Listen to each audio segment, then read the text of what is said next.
What's going on, everybody? Crazy Dog back with another video, and this will be my Browns-Steelers Week 17 Monday Night Football preview as my 7-8 Cleveland Browns are on the road for the final time in the regular season as they head to Heinz Field to face off against the 7-1 Pittsburgh Steelers in what might possibly be Big Ben's final ever home game. Now, could you imagine that? For the second year in a row, Browns go into Pittsburgh and beat the Steelers and essentially end their season because, if I'm not mistaken, the loser of this game pretty much gets eliminated from playoff contention. Now, just saying that right there is crazy. That it took until week 17 of the NFL season for someone to be eliminated from the AFC North. That just goes to show how weird this division has been this year. And it seems as though, nobody wants to win this damn division. There was a couple weeks where the Bungles and the Browns had a chance to take the lead, and they both deadass stared at the Ravens and went, nah, you keep it, nah. Now, of course, the Bungles did ultimately take the division lead because you look at the Ravens and they're out here pretty much dressed in members of Ravens Twitter. I mean, look at their secondary. I swear I have never heard of half those guys. Damn. I mean, they got swept by the Bungles, bruh. The Bungles are out here sweeping the Steelers and the Ravens. What is this? Am I in some alternate dimension where the Bengals are out here whooping up on AFC North teams? Then, of course, you got the Browns, who, out of nowhere, went out and dropped 41 on them. I wish I could see more of that, but, where's that been? We literally, out of nowhere, randomly go into Cincinnati and drop 41 on the Bungles, and since then, we haven't even reached that number. I mean, look how many points we scored. 7 against the Patriots, 13 against the Lions, 10 against the Ravens the first time. We come back 2 weeks later and drop 24 on them. Score 14 on Vegas and 22 on Green Bay. I swear it's because of the orange and black. Baker sees orange and black and he just wants to slaughter them because he thinks of Oklahoma State. I don't know what the heck's up with that. I swear it was like a lightning strike. Where has this been? Even before that game. We dropped 29 against Kansas City, 31 against Houston, 26 against Chicago, 14 against Minnesota, 42 against the Chargers. That was just a nutty game in general. 14 against Arizona, 17 against Denver, 10 against Pittsburgh the first time. It's where's that been? I mean, I guess if there was any time to do it again, it would be this week. Because, like I said, we go into Heinz Field and beat the Steelers and essentially end their season. That would be awesome. Now, you guys may think I'm capping when I say this. And trust me, I'm not. But the Browns have a legit chance to possibly win the AFC North. And all they have to do is beat Pittsburgh, duh. And then we need a little bit of help from our friends in Kansas City and Los Angeles. Although, we don't necessarily need the Rams to beat the Ravens. But if the Ravens win against the Rams, then we need the Steelers to beat the Ravens. And Big Ben's trying to go out on a winning note, if he is indeed retiring after this year. So, I'm going to just say this, Matthew Stafford and company, go out there and beat the Ravens, make it easier on us. Because if that happens, if we beat the Steelers, Kansas City beats Cincinnati, and the Rams beat the Ravens, that sets up winner take all, Browns Bungles in Cleveland for the AFC North Championship. that means whoever makes the championship t-shirts for the first time in a very long time would have to print up Cleveland Browns AFC North champion t-shirts. Of course, we've never won the AFC North. I don't even know if we've even been close to winning the AFC North. This might be the first time they've actually had to put those words on a t-shirt. And if anything, after that game, those shirts get sent to a third world country. But if we legit have a chance to win the division in the dog pound against the team that Baker has notoriously owned so far in his career, that would be crazy. Oh yeah, and I'm here for it. But do I honestly believe that the Browns can have all that go their way? No. Knowing us, the freaking Chiefs are going to lose, because of course they would. Or the Ravens would win out. Or we lose to the Steelers.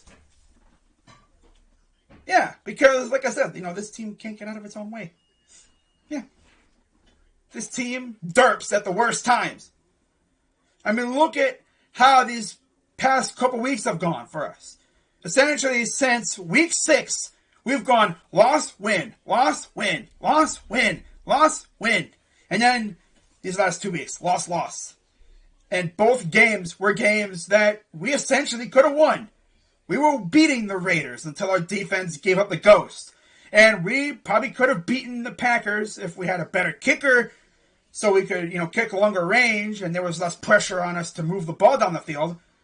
Because if I'm not mistaken, when they showed our target line, it was damn near like in the red zone because our kicker wasn't really that good.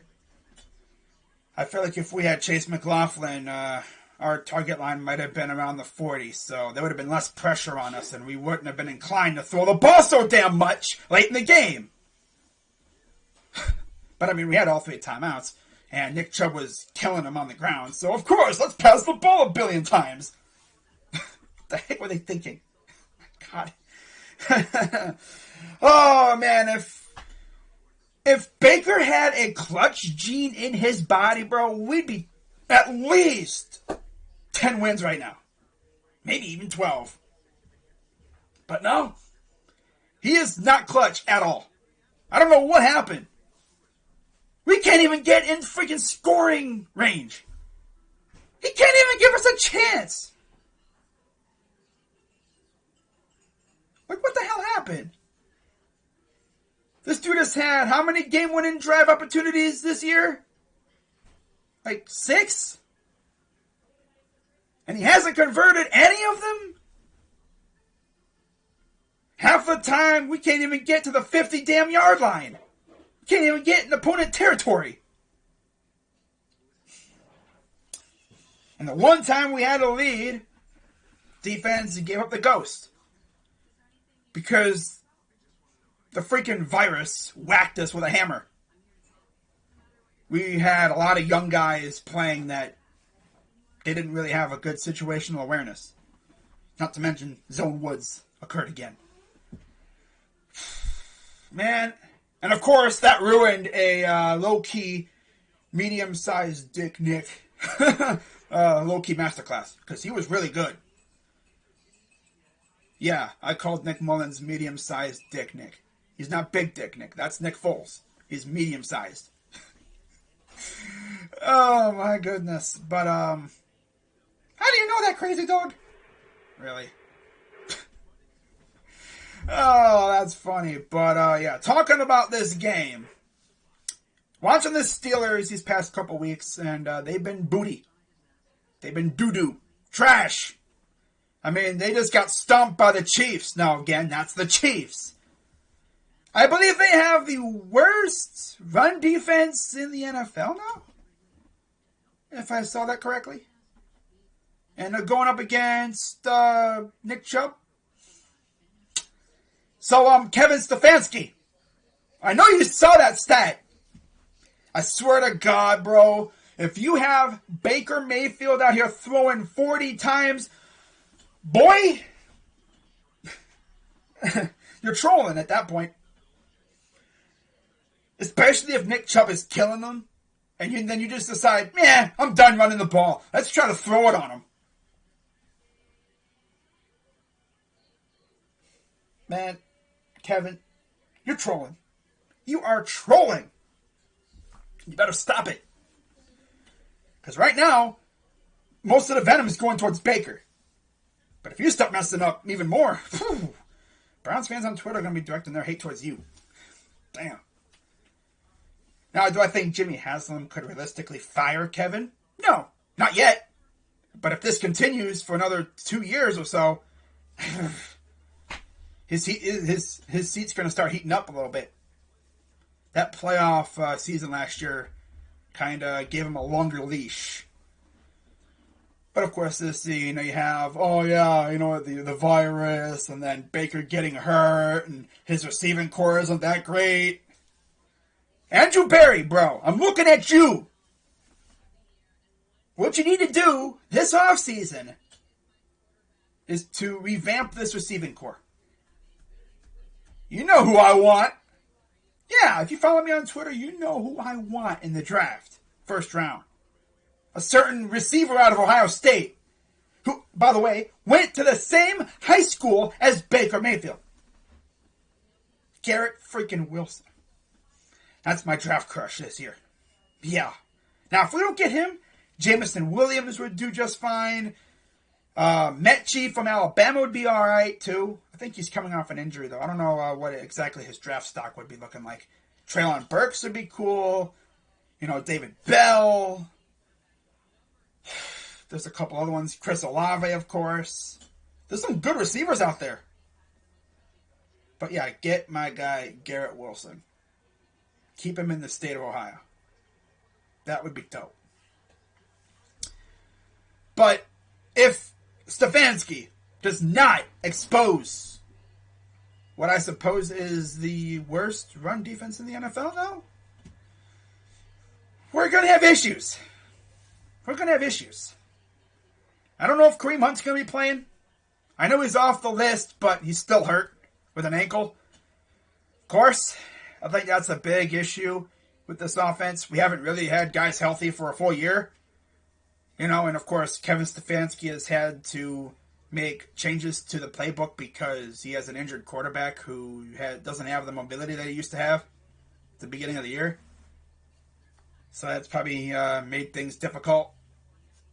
But I'm going to be real with you. If Baker Mayfield was 100% healthy, I bet you we win a couple of those close losses. For all I know, we probably beat the Chargers. We probably beat the Ravens the first time. We might even beat the Raiders and the Packers. But can't say that, we lost those games. Now, the pressure's on to win 2 straight games, something that we have not done since weeks 3 and 4, when we won 3 straight games. And 2 of those games were games where the defense just feasted. Of course, they had the Bears game where Myles Garrett had 4.5 sacks, and we just tormented poor Justin Fields. And then we held Kirk Cousins and the Vikings to 7 points. That was probably the best stretch of games from our defense all year. Now, the defense has been playing really well, but of course, it wasn't their fault that the virus decided to whack us on the head with a hammer.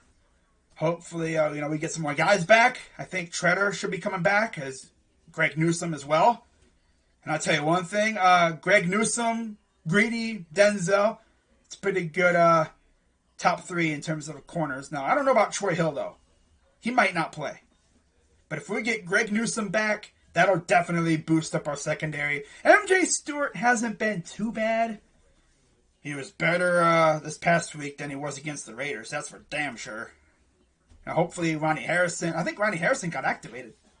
Yeah, I'm pretty sure he did. John Johnson, he's out with an injury. We'll see if he comes back in practice and stuff. And, of course, Delpit. We need our defense to be pretty much healthy this week. If our defense is even 95% healthy, we'll be all right. We just need the offense to not get in their own way. do what you do. Run the damn ball. For real. Is it that hard? God. Man. It's like rocket science out here, man. Damn. But yeah, like you look at the Steelers offense, their offense is as derpy as ours. If Clowney's back, which I think he is too, Garrett and Clowney should feast. Now, of course, Garrett is going to be hampered by that groin. Hopefully his groin's feeling good. But yeah, man, I mean, if our defense is on its A game, we should win this game.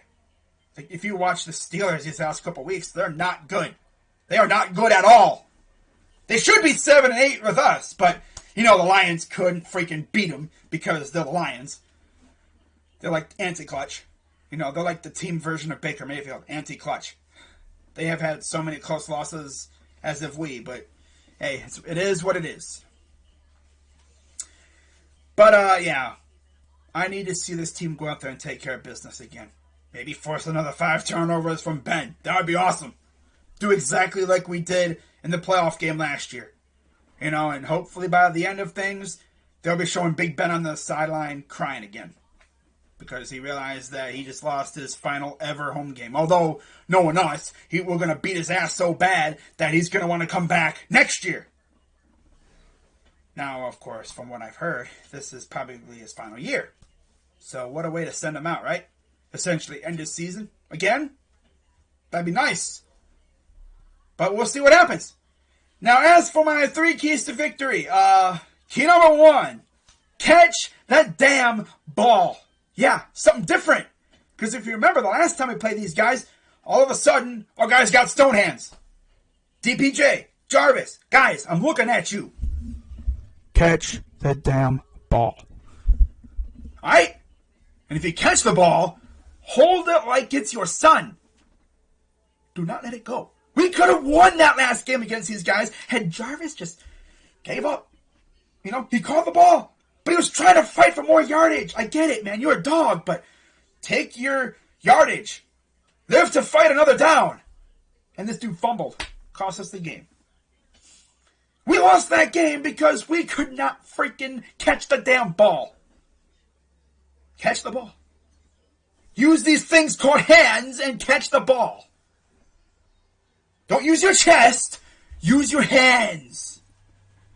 That's what a lot of receivers do. They try to use their chest. Use your hands. That's what they're there for. Damn. Key number 2. Force turnovers, you know. Win the turnover battle and essentially do what we did last year in the playoff game. Get after Ben. You know, force turnovers and score touchdowns off of those turnovers. I mean, field goals wouldn't hurt, but I prefer touchdowns. Key number 3. Please run the damn ball. And don't be stupid. But yeah, run the damn ball. RTDB.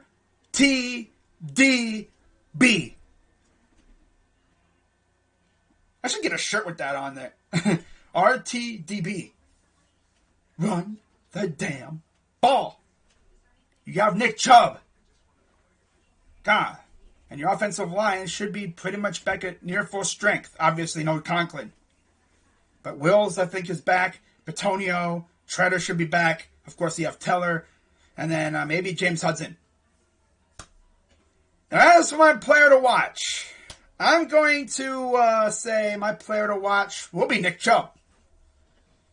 Because he should have a good game against what I suppose is the worst rush defense in the NFL. Of course, like I said, you know, knowing us, we're going to throw the ball 50 times because that's what we do. We do not expose our opponent's weaknesses. We just play to their strengths. It's like, what are you doing? Like, they suck against the run, so let's throw the ball. Kevin, you're overthinking this way too much. For real, bro. What are you doing?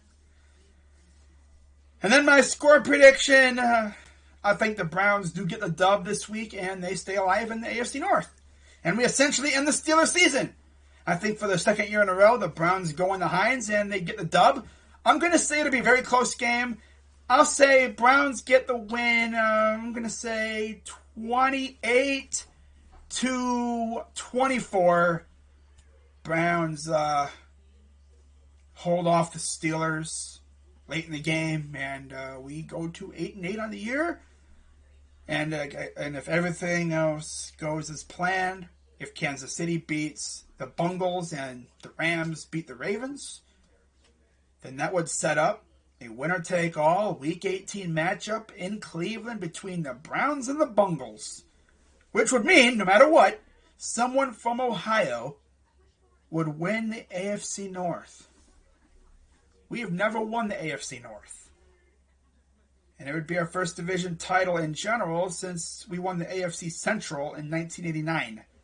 It's been so long that the Titans were in Houston and they were called the Oilers. That's freaking crazy, isn't it?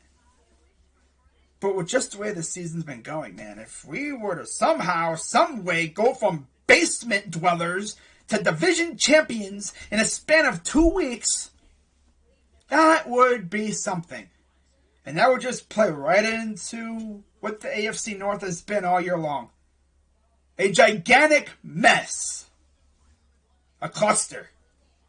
An enormous cluster of madness. But hey, we love madness, right? We love chaos. This is hope it keeps going. Alright? But yeah, I got the Browns getting the dub this Sunday. Should be a good game.